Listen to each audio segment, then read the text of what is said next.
There's a difference between an entrepreneur. Someone is self-employed. So you can think that you're owning a company, but you are now employed at your own company. Your employees are not supposed to cry when you are dead. What they're saying, what will be the future of the company? The company is now closing. Because you are the one with the passwords. You were the only one who knew what's in the bank account. You were the only one who knew about creditors. So if you die, it's chaos. What I want to tell entrepreneurs is, even if you're starting today, better chunk of your revenue must actually be invested in marketing.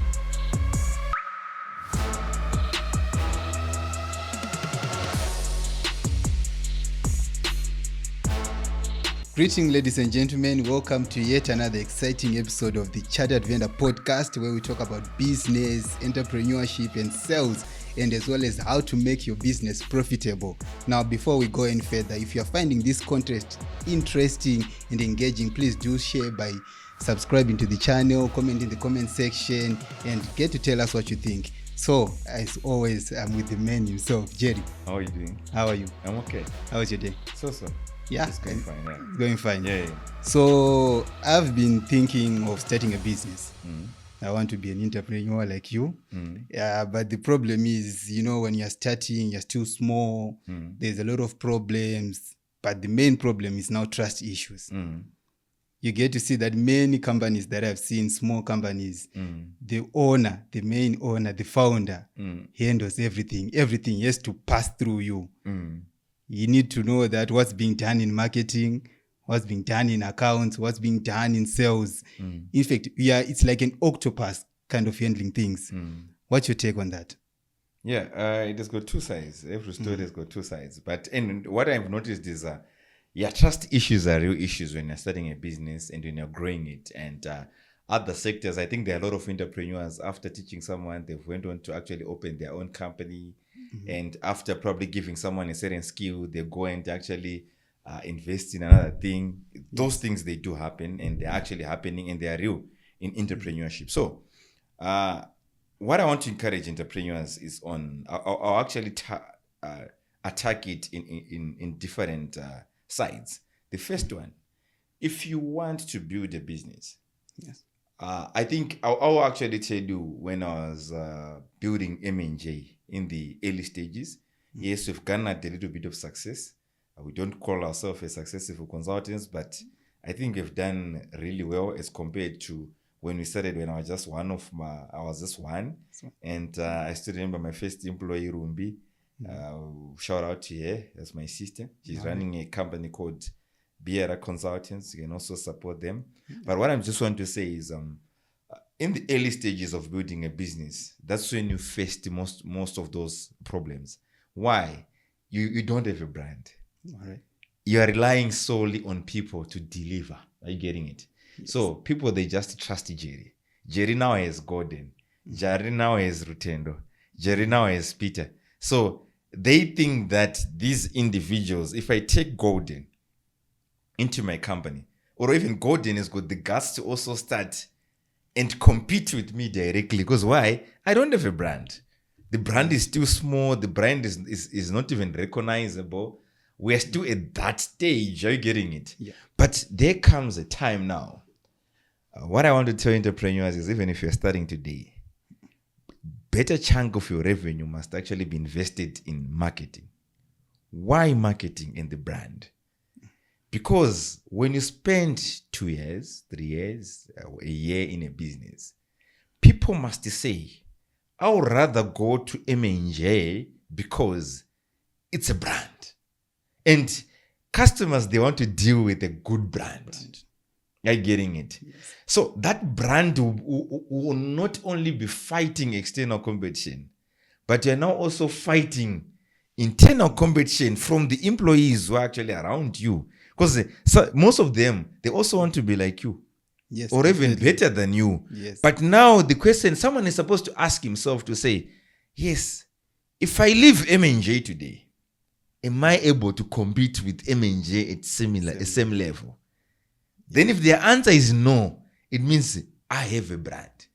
But if someone leaves the company and say, I can compete with M&J at same platform, same level, it means M&J is not a brand. Because how can you compete with a company which is just registered yesterday? If you notice right now, if someone leaves a big company, let's say someone leaves Redan today to open service stations. So even if they open 20 of them at once, let's say they've got capital, are they going to be trusted by customers like how the customers trust Redan? Definitely no. Why? Because Redan, it's a brand. Redan is now known. You now know. You don't ask for a lot of questions if you see the brand Redan. So what I want to encourage entrepreneurs, they must concentrate on growing the brand in order for them to fight internal competition. Competition, definitely. Yeah, a brand is important. But I know entrepreneurs, there are different opinions out there. Some can actually say, yes, I want to grow my brand. I want to be known. I want the people to know the brand first. But still, I don't have the capital yet to grow the brand. So that's why I'm making me the point of contact. Yes. Let us now talk about the disadvantages of making you now a point of contact. All right. Because if you are now the point of contact, what is going to happen is you are the receptionist, you are the security guard, you are the salesperson, you are the marketer, you are the accountant, you are everything. Yes. These are the disadvantages now which you are going to face. Number one, as your business is growing, yes, there's a stage where you can handle everything. But it will also stifle growth.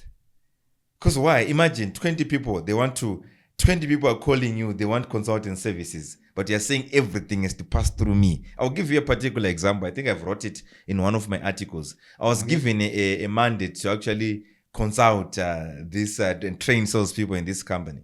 So this client actually refused to have an assessment. That's why I'm now saying, I won't train you if you don't assess you.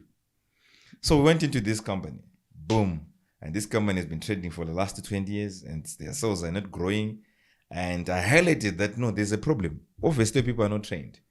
Obviously, systems are not well as well. So as you are now training the people, I was now asking for my assignments. Mr. Salesperson, I've given you 20 leads to call. Where is my feedback? We are using one phone. Wow. I said, what are you saying?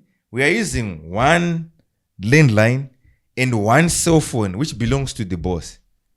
After 20 years of operation. Then I'm asking, why do you want to use one phone? Then the owner of the company actually said, it's our policy. We use one phone in our company because I don't want them to communicate. I want to control everything. But notice what was happening now. 3 people had to wait their turn to actually call. So how many people are they going to cover in a day? A few. If they're outside you, how would they be communicating with customers? There's no way. So how is he going to grow? Yeah. That explains why he's still at that level. Whilst the business has run for 20 years. Yeah, I truly get what you're saying, which means as long as you're the main contact, the only contact of the company, you're actually blocking your growth. You're actually blocking your growth. You're sabotaging yourself. Yeah. You don't even go to a traditional healer or to a prophet asking for deliverance. You need to deliver from yourself. Yeah, the problem. Exactly. So if you also look at it, it's not only about growth. There are a lot of problems which are going to happen if I am the main man. You know, in management, I would rather give someone responsibility than taking it. Okay. Because if I give myself responsibility to say, I want this podcast to air every Monday, the Monday I'll be busy. The Monday I'll be not feeling like doing it. I'll just say, I'm tired. Let me leave it. But if I give it to Gordon and I'm paying Gordon, if Gordon doesn't deliver it on Monday, even if Gordon didn't like to do it, even if he had problems with his family or whatever, Gordon is supposed to do it because he's got responsibility. Yes. So I would rather leave marketing to someone. I would rather leave sales to someone. I would rather leave finances to someone. And I would generally supervise it, but without direct responsibility. Because if I assume direct responsibility, if something fails, like right now, if we don't record this podcast, chances are Gordon will just say, you didn't come. And you why do you want to be angry when you are the one who is responsible? Yeah, which is very true. Just imagine if I was the one actually posting on all those pages. How are you going to do it? If I know, it will happen. But there will come a day when I'm busy. Yes. I've got a training full day. And I'll just justify way it. you But relax. it's not a justification now when it comes to what? My audience. Yeah, they will definitely see that there's no system. Exactly. Yes, which is very true, because I see that most of the entrepreneurs probably is a fear of competition from their own employees. That's why they tend to do things on their own. But before you tackle on that more, let's just take a short breather and then we'll be back and discuss more and see how we can assist these entrepreneurs so that their business can grow. Ladies and gentlemen, don't go anywhere. The chartered vendor. Chartered, it simply means the experience which I got from the workplace and through formal education. Vendor, it simply means that I was once a vendor selling sweets, selling bananas on the streets. Combined, it makes the chartered vendor. Many people complain, they think that you need monetary capital to start a business. Contrary to that, I only started my business with only a laptop. If you want to know more about my story, grab your copy today.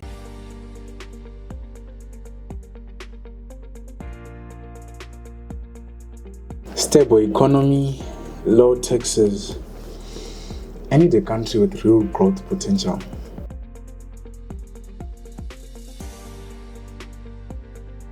Welcome to Botswana, a country known for political stability, low corporate taxes, and a thriving business environment. Thinking of investing in agriculture, renewable energy, or manufacturing? Botswana offers one of the lowest tax rates in Africa. Need access to bigger markets with duty-free trade agreements through SADC or SACU? Your business can reach over 300 million consumers. This is exactly what I'm looking for. Stable economy, incentives, and regional trade access. I need to invest right away. Botswana welcomes global investors. Take the next step and start your business journey today. Looking for profitable, secure, and growth-driven investment destination? Botswana is your gateway to Africa. Start your investment journey today with M&J. M&J, building timeless businesses. Break, you're talking about how it can actually hinder the growth of a company. What's if I am the only contact of the business? Let's take, for example, I go to a meeting, I'm with a client, and my phone is constantly ringing. It's ringing every minute. People are calling me, they're asking orders, they're asking me how to do this. My accounting team is asking me, they want airtime, they want fuel. How does it damage a brand? What does it do to the business? Yeah, thank you so much. So if you see, everything is now going through you. You need to authorize that dollar for someone to buy airtime. You need to authorize that fuel. You need to authorize that transaction. You need to authorize that quotation, etc. Yes, as much as you're in control. I'm not saying entrepreneurs mustn't have control. Control is needed. I tell you, you need to be involved in most of these processes in your business. But you need to give key people trust. If you don't trust your people, because I solely believe that if you're working in my company, if I don't trust you, the moment I no longer trust you, I'm supposed to kick you out of my company. Because it's trust. It's a relationship. So why do I want to go to bed with someone I don't trust? If trust is no longer there, we better divorce. So that's what I'm simply saying. Trust your people. If you recruit them, give them the trust and put controls to check and balances. If it's account, put controls. We're going to be doing our internal audits. We're going to be doing our cash. We check on our cash. We check on everything. But you need to learn to trust some of your guys to a certain level. But if you don't trust your people and if you don't even trust your processes as well, it means you've got a disaster. There's a fault somewhere. There's a fault somewhere. And also you must also consider, remember, under our M&J banner, we'll be talking about building the timeless businesses. How are we going to build the timeless business when we are all glued on doing that? When you're the only person who is actually kicking the ball, you're not a soccer player. If it's a soccer player, yes, we know that is talent, and we're never going to replace a Messi. Messi will remain Messi. Yes. But when Messi retires, the whole Messi career is down. Yes. Right now, we used to have great players like Ronaldinho. If we even talk to about Ronaldinho to Ama 2000, they don't know him. Because why? He was an individual talent. But we're saying this is business.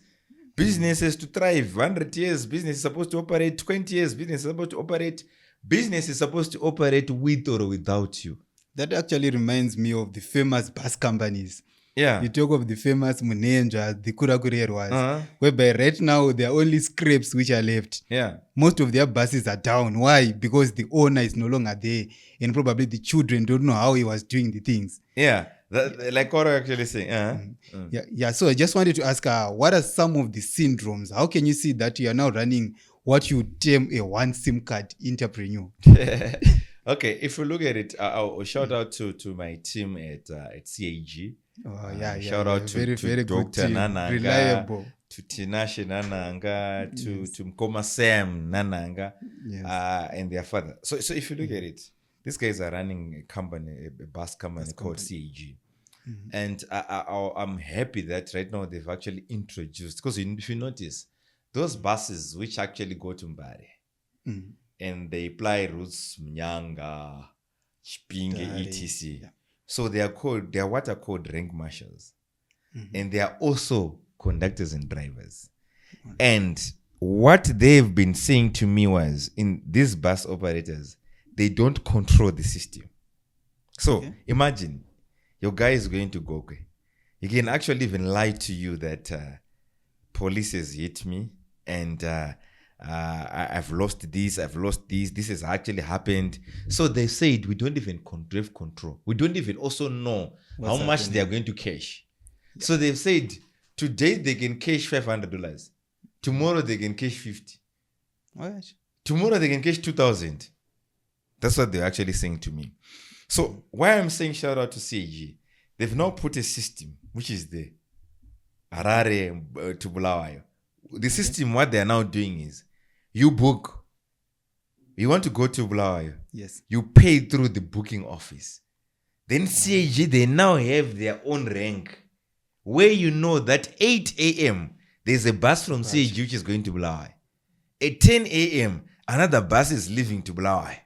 And that bus is going to arrive in Kadoma at 11. It's going to arrive in Guero at 12. It's going to arrive in Bulawayo at 1300 hours. This is a system which they've now created because they want to control the customers.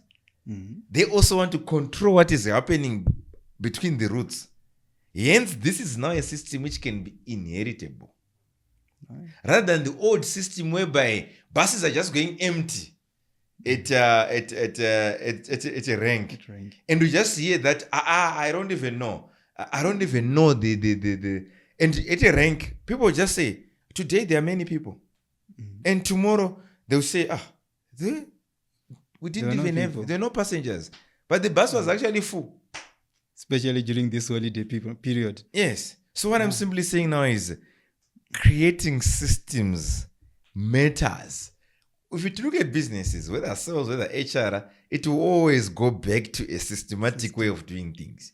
Yeah. And if I also now know that CAG has got timelines, just like an airline, I know that Emirates, 10 minutes to 7, they are leaving for Zambia every day. I now know, I plan, knowing very well that Emirates will go 10 to 7 to be going to Zambia. The importance of having a system. The buses now also now there. CAG now has a system. So if you're one of our viewers, if you're also planning to travel with CAG. The reliable way. There's CAG and other buses. All right. So talking about systems, it's very important to have systems. But how can I know that right now I've been running my company as a single person, I don't have a system. What other advice can you offer an entrepreneur so that they can change and probably make our business grow? It starts from even hiring itself. So I'm operating alone as an entrepreneur. I'm doing accounts. I'm doing tax. I'm doing marketing. I'm doing sales on my own. I'm doing even the receptionist. I'm the one who's actually manning it. Yes. I now need to say, if I recruit a receptionist, I know that this person I can trust here with the reception. I now know that this person I've recruited is even better than me. Are you getting it? Yes. Then if I recruit an HR, that HR must even be tougher than me. That HR must be able to execute the company policy, follow it, make sure that everyone is actually playing ball. If I recruit a person, a good person, That's why you notice most of the companies, they die because they don't have what is called work culture. And that in a company, it's if the glue, there's supposed to be a glue which handles, which is going to unite us, which is the vision, which is the culture. So when I'm recruiting someone, the problem now is when you're recruiting now, most of the entrepreneurs I heard from my other brothers and sisters. No, it's better when they're actually saying relatives. Someone will be saying, I want someone who's beautiful. Ow! You know, you want someone who's beautiful. Beauty. Do you want someone who's going to do the job, or you want beauty? So if you want to surround yourself with beauty, you're going to create a what? It's more like now it's a pigeon. It's more like a modeling company. It's a beauty show. Yes, you can have beauty, but you can have useless people in your company who are very beautiful. Not very beautiful. You have beautiful fools, a beautiful fool in marketing, a beautiful fool in sales, a beautiful fool in reception. Yeah, then you'll be actually seeing beauty. Yeah, foolish beauty. So what I'm simply saying is, what you need to do is to say, when you're now recruiting, because there's a book which is called Entrepreneur's Roller Coaster. It was written by a guy called, it's called Hardy. That's the same name. I'm not forgetting the name. Right. Must be Jeffrey Hardy, if I'm not mistaken. Or Dan Hardy. But what I'm simply saying is the Hardy guy, what he actually said is, when you're creating a company, it's more like it's a bus. I now need passengers in my bus. I now need a driver. I now need a conductor. I now need the guy who's going to sit at the back. So imagine if they are now, these guys are now shouting to each other in the bus. It's a disaster. It's a disaster. So what I'm saying, it starts with recruitment.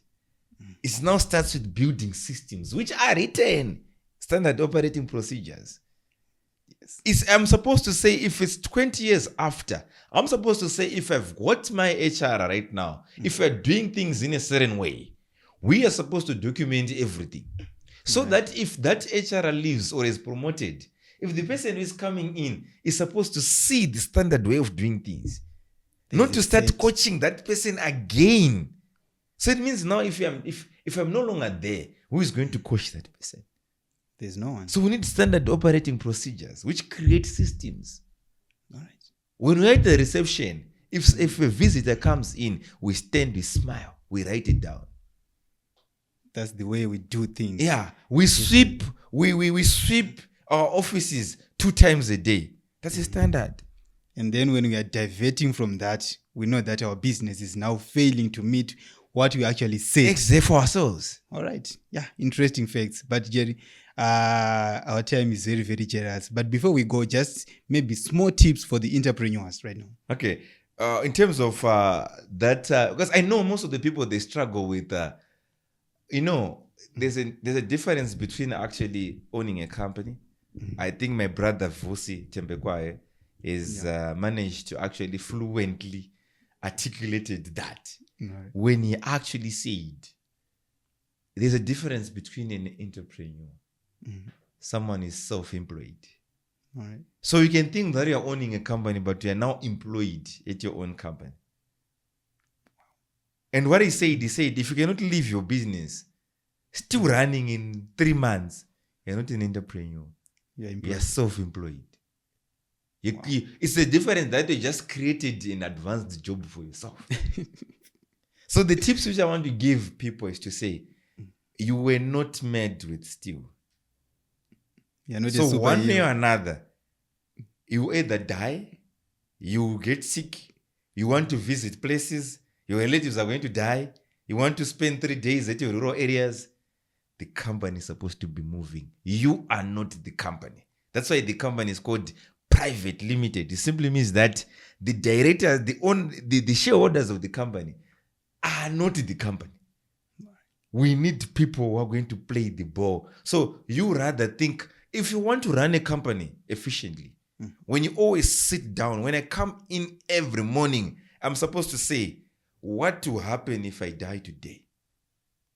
If I start, even if I'm opening a bank account and they stay saying, if I'm putting myself the only person is going to be an authorized signatory, what will happen if I die today? Yes. I usually do that with my wife. Whenever I travel, when I'm going out of the country, I tell her, these are my business cards. These are my passwords for my social media. Because I want even my social media Yes, they're to be supposed to be communicating controlled. after my death. Yes, You're getting it's a it? brand. It's a brand. Yes, My kids Understand my kids are not supposed to start another page. they're supposed to use We the have one that is toiled, there. we have worked hard to build that build the page brand. to be where it is today. Yes, For us to get 170,000 people, it's not a joke when you're talking about business. So, yeah, what about if they inherit that? We put those things in a will. We write passwords. They inherit the page. no, that's a They brand. start using it. Probably they won't be Jerry will be talking, but they can put quoting my book, or even if my kid is going to embrace the talent, also start using that using same the page. like just what Zig Ziglar is actually doing. Yes, His the son, children. he died in 2012, but it's still moving. Ziegler Corporation is still there. It's being run like a company, so hence it can move from another generation to another generation. Your employees are not supposed to cry when you are dead. What they're saying, what will be the future of the company? The company is now closing. Because you are the one with the passwords. You knew You were the everything. only one who knew what's in the bank account. You were the only one who knew about creditors. So if you die, it's chaos. So if entrepreneurs will start thinking, if you want to run a business well, start thinking about that business when you are no longer alive. Then you can run a business. Very insightful. But if you think that you're going to live forever, that's where the problems. I'm saying when you're working, when you're reading, learn as if you're going to live forever. all right. But get it. when you're now living now, you have to, when you're now doing things practically now, you need to do them like you are dying tomorrow. Every day you wake up, you're pushing, work like you're going to die today. Do things like you're going to die today. But at the end of the day, learn like you're going to live forever. Thank you very That's much, what I'm Jerry. saying. Yeah, Live like you're dying today. exactly. Wow. Thank you Every very day much. it's a new day, and to me, every day it's an event. Every day it's a holiday. Every day I want to make an impact. Facing new challenges every day. Right. Thank you very much, Jerry, for this very insightful conversation. I hope our entrepreneurs have learned one or two things today. Yeah, so ladies and gentlemen, this has been the Chartered Vendor podcast when we're talking about business and how to grow your business and avoid being a one SIM card entrepreneur. Yeah, so before we go, ladies and gentlemen, just subscribe, like, and tell us your thoughts in the comment section. And also remember to share to someone who you know is running like an octopus, his company. Yeah, Thank you very much. See you next time. Bye for now.